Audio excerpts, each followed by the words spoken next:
नमस्कार, आप देख रहे हैं 4 PM और मैं हूं आपके साथ सिमरन। दोस्तों, जहां सुप्रीम कोर्ट में एक और राज्यपाल और राष्ट्रपति अधिकारों को लेकर के सरकार और सुप्रीम कोर्ट में तीखी बहस चल रही है, तो दूसरी ओर पूरे मामले में अचानक सेना की एंट्री से हड़कंप मच गया है। बड़ी खबर ये निकल के आ रही है कि केंद्र सरकार की ओर से सॉलिसिटर जनरल तुषार मेहता ने ऐसी दलीलें दी हैं जिसको सुनने के बाद जज के भी होश उड़ गए हैं। कैसे सरकार बनाम सुप्रीम कोर्ट की बहस में सेना की एंट्री हुई है और तुषार मेहता की वो कौन सी दलील है जिसको सुन के जजों के होश उड़ गए हैं, ये सब कुछ मैं आपको अपनी इस रिपोर्ट में बताने वाली हूँ। साथ ही इसमें भी चर्चा करने वाले हैं कि कैसे तमिलनाडु के 10 पेंडिंग बिलों का मामला कैसे सरकार बनाम सुप्रीम कोर्ट का मुद्दा बन गया है। दोस्तों, ये कहानी शुरू होती है तमिलनाडु से, जहां राज्यपाल RN रवि ने विधानसभा से पास हुए 10 बिलों को अनुमति देने के बजाय या तो लटका दिया या राष्ट्रपति के पास भेज दिया। तमिलनाडु सरकार भड़क गई। उन्होंने सुप्रीम कोर्ट का दरवाजा खटखटाया और कहा कि ये क्या तमाशा है, जनता ने हमें चुना है, हमने बिल पास किए और राज्यपाल साहब बैठे बैठे टाइम पास कर रहे हैं। 8 अप्रैल 2025 को सुप्रीम कोर्ट ने एक ऐतिहासिक फैसला सुनाया। जस्टिस JB पारदीवाला और जस्टिस R महादेवन की बेंच ने साफ कहा कि राज्यपाल बिलों को अनिश्चित काल तक नहीं रोक सकते। अगर बिल दोबारा पास होके आता है तो 3 महीने के अंदर राज्यपाल को फैसला लेना होगा और अगर बिल राष्ट्रपति के पास जाता है तो राष्ट्रपति को भी 3 महीने में निर्णय लेना होगा। कोर्ट ने यह भी कहा कि अगर समय सीमा में फैसला नहीं लिया जाता तो बिल को स्वीकृत मान लिया जाएगा। ये फैसला सुनते ही केंद्र सरकार और राष्ट्रपति भवन में खलबली मच गई। राष्ट्रपति द्रौपदी मुर्मू ने संविधान के अनुच्छेद 143 के तहत सुप्रीम कोर्ट से 14 सवाल पूछ डाले। ये सवाल थे कि क्या कोर्ट को ऐसी समय सीमा तय करने का हक है, क्या राज्यपाल और राष्ट्रपति के फैसले कोर्ट के दायरे से बाहर नहीं है और क्या बिल को ऑटोमेटिकली स्वीकृत मानना संवैधानिक है।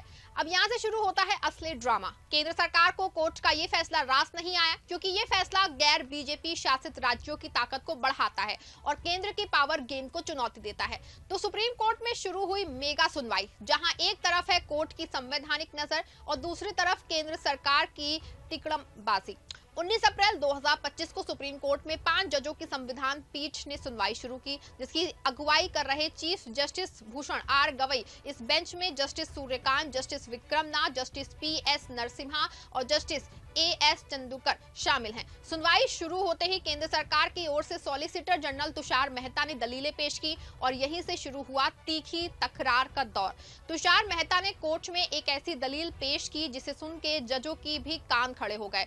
मेहता ने कहा कि मान लीजिए किसी आपातकाल स्थिति में सेना को बुलाना पड़ता है, अगर राज्यपाल का हर फैसला कोर्ट में चैलेंज होगा तो क्या पहले सुप्रीम कोर्ट की इजाजत ली जाएगी। अरे ये क्या तमाशा है, एक तरफ बिलों को लटकाने का मामला, दूसरी तरफ सेना को घसीट लाए। ये तो वही बात हुई कि खाना नहीं बना तो मंगल ग्रह पे चले जाओ।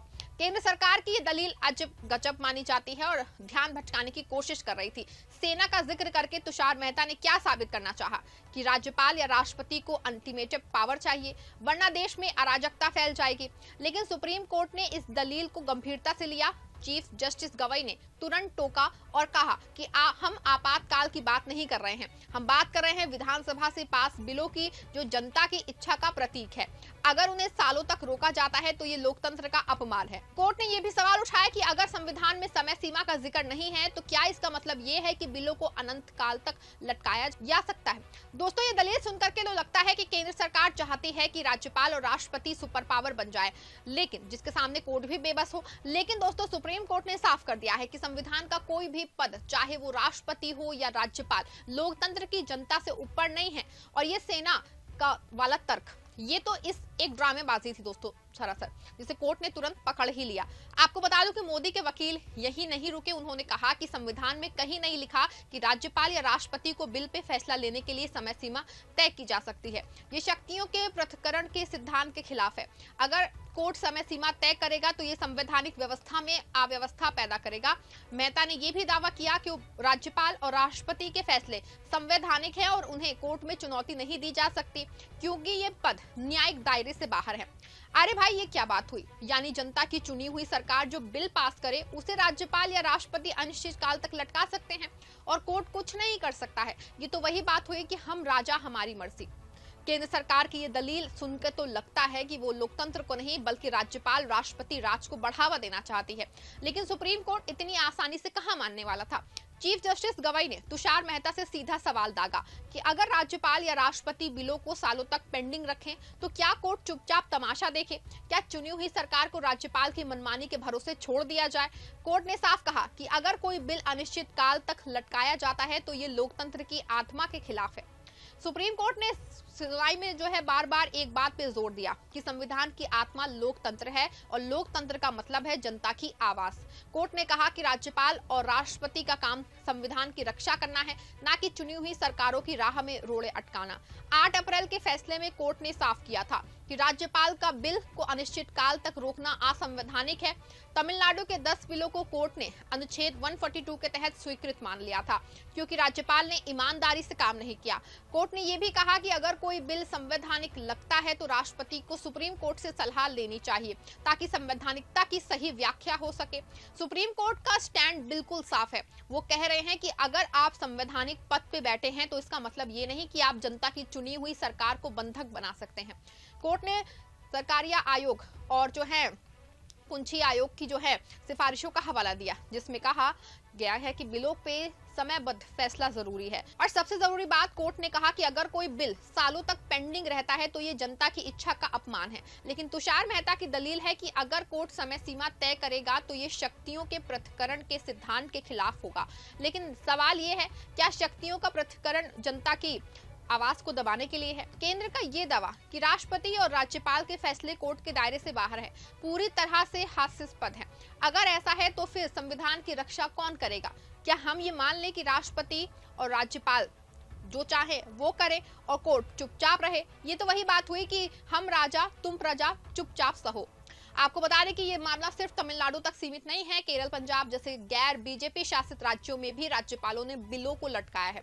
तमिलनाडु के सीएम एमके स्टालिन ने तो साफ कह दिया है कि केंद्र सरकार गैर बीजेपी राज्यों की विधानसभाओं को शक्तिहीन करना चाहती है। उदाहरण के लिए तमिलनाडु के 2020 से 2023 के बीच में जो है 12 बिल पास हुए, लेकिन राज्यपाल ने उन्हें लटका रखा। ये बिल शिक्षा, स्वास्थ्य और लोक कल्याण से जुड़े थे। जनता ने जिन्हें चुना उनकी आवाज को राज्यपाल ने अनसुना कर दिया। ये क्या लोकतंत्र है? पूरे मामले में साफ है कि राज्यपाल को पॉलिटिकल प्यांदों की तरह इस्तेमाल किया जा रहा है ताकि विपक्षी सरकारों की राह में रोड़े अटकाए जाए। लेकिन सुप्रीम कोर्ट ने इस खेल को पकड़ लिया है।